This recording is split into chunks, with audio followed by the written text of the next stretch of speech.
evening. Jenny, you are our next reader, and you should have share privileges so that you can show some of your art. Okay, thank you. My name is Jenny Champoux. I'm the director of the Book of Mormon art catalog. If you haven't checked us out, it's an open access website, bookofmormonartcatalog.org. We're funded through the Maxwell Institute, and we have over 3,000 images of artwork based on content from the Book of Mormon, and we're adding to this constantly, and it's growing. It's the world's largest database of Book of Mormon art. And I think it's intended to be a resource for scholars, but also artists, teachers, parents, just members of the church.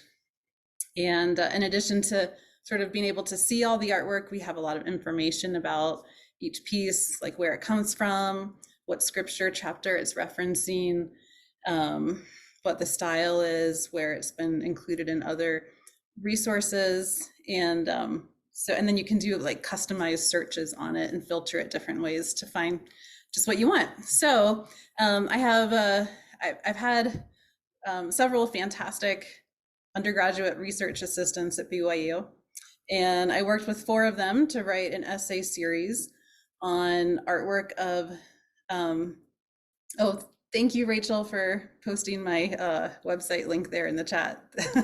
That's nice of you. So the 5 of us wrote an essay series on artwork of the Brother of Jared. I'm kind of using Brother of Jared art as a case study to show how the catalog can be used to sort of uncover artwork that maybe you don't know about, or that maybe approaches things a little differently than what we typically see. So I'm going to share my screen, hopefully. Okay, thank you. So this is, I'm sure most people are familiar with this, by Arnold Freeberg. The Brother of Jared sees the finger of the Lord.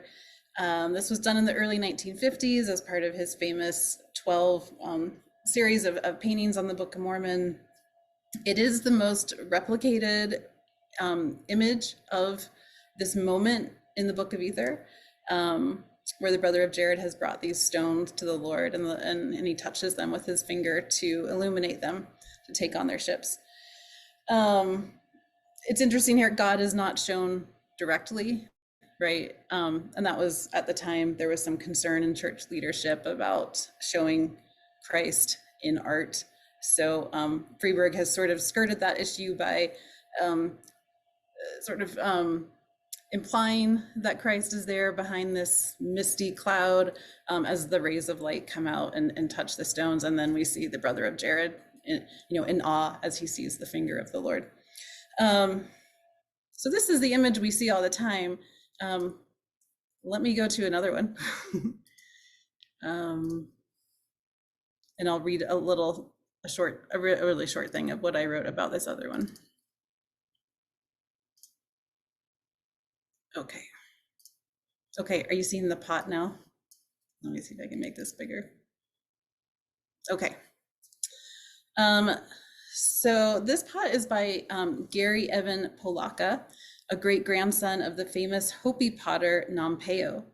In his carved and painted clay pot from 1994, Polaka uses traditional Hopi design to depict the finger of God touching and illuminating the stones presented by the Brother of Jared. And you'll notice if you look around the side of the pot, you actually see the face of God, not just the finger of God. The face of God is patterned on the Hopi symbol for Tawa, the sun god who formed the world and its people. The Brother of Jared, you'll notice, wears a prayer feather on his head, and his clothing is decorated with the Hopi whirlwind symbol. You see that kind of swirling, but in right angles, but swirling. This Hopi whirlwind symbol, perhaps in reference to the furious wind that the scriptures say God caused to blow to push the Jaredite barges across the sea. And the Brother of Jared has climbed up several steps here, and then there are more steps that arise between him and God. This may be in reference to the mountain where he called on the Lord in Ether 3, but the steps are also similar to a traditional Hopi kiva symbol, The kiva symbol indicates the place where men first emerged from darkness underground and up into light. And indeed, moving by faith from darkness into divine illumination is a central motif of the scripture passage. And the kiva symbol visualizes it in a way not typically seen in artwork of the scene. The combination of these Hopi symbols with the brother of Jared's story personalizes it for a particular group of people, but it also opens up the potential for new insights into the scripture for viewers everywhere. The Church History Museum owns this pot, and they gave special permission for us to include it in the catalog. You can't find it anywhere else, except now you can find it in the Wayfare journal. And there are hundreds of images and artworks and artifacts like this in the Church History Museum that really have never been publicly documented before, and now they are in the Book of Mormon art catalog. While the catalog makes exciting new scholarly analysis of LDS art possible, it's above all a tool for teachers and parents and individuals to engage with the Book of Mormon. Art can help us read a scene or consider a message in ways we otherwise might not have, leading us to greater understanding.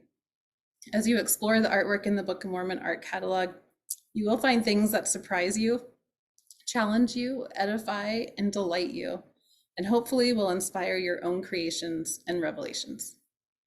Thank you. Thank you, Jenny. And you can find Jenny's full essay and all of the essays related to this series on the Wayfare link. I put it up just a few little messages ago, called That We May Have Light. Yeah, absolutely stunning art. And the catalog is an extraordinary achievement, Jenny, a great gift to our whole community and tradition. Okay, our next reader is Emma Belnap. All right. Hi, everyone. Like was said, my name is Emma Belnap. I'm an art history student at BYU, and I am lucky enough to get to work on the Book of Mormon art catalog. So I was part of that series that Jenny introduced earlier. And I'll just post something in the chat really quick. Emma, would you like me to share the image that you'll be discussing? Yeah, you can, or they can just go to the catalog if they want to, I guess. Okay. Either way, yeah, I guess. And we can also get people looking at the catalog, which would be awesome. But yeah, so today I'll be talking about my piece called Against These Things.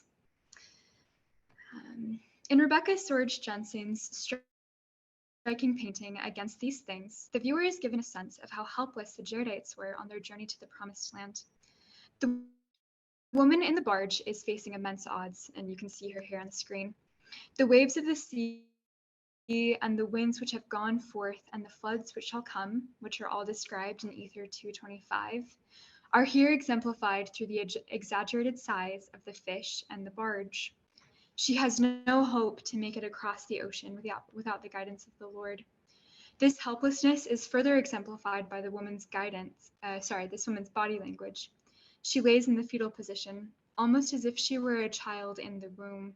Her eyes are closed, and she appears to be praying, begging the Lord to help her with this seemingly impossible voyage. This image also stands out because it tells a part of the Jaredite story not discussed in the scriptural account. Moroni glosses over the difficulty of their journey in his abridgment of the records. The crossing of the sea only receives 9 verses in Ether 6, all of which highlight the Jaredites' gratitude for the blessings from the Lord, rather than the hardships they experienced on the journey. Sometimes I see this reticence to discuss hardships in our modern-day church culture too. We may gloss over our difficult experiences so as not to seem pessimistic or ungrateful.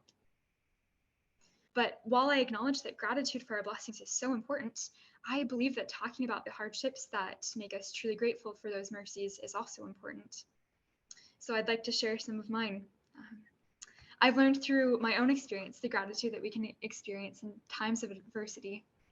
I was a missionary in upstate New York when COVID hit in March 2020, and I will never forget the morning my companions and I woke to a text from our mission president telling us that we were to be in quarantine for the next 2 weeks. I was suddenly confined to my apartment and only allowed outside for an hour and a half every day. Instead of knocking on doors and street contacting, I spent my days calling phone number after phone number. Our isolation gradually extended to a month, and then to 2, and then indefinitely.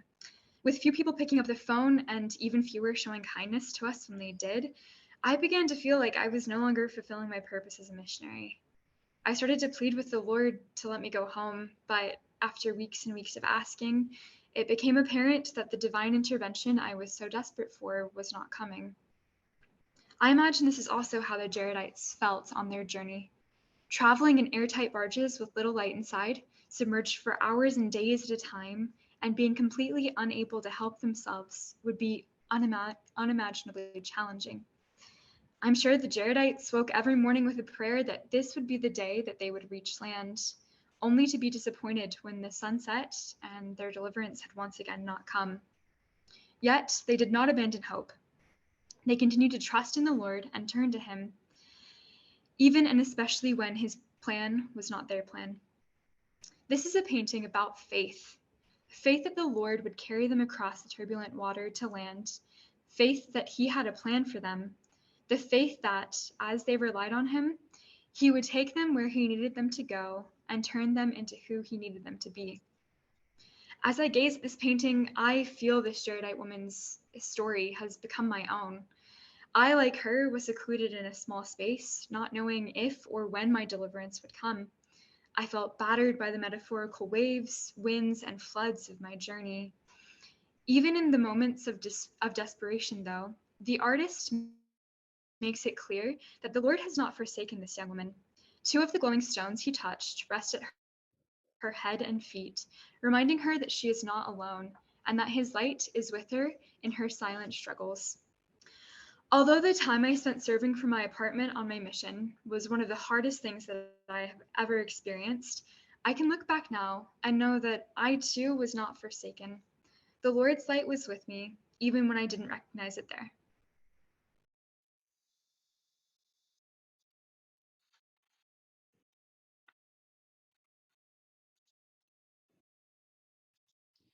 Well done, Emma.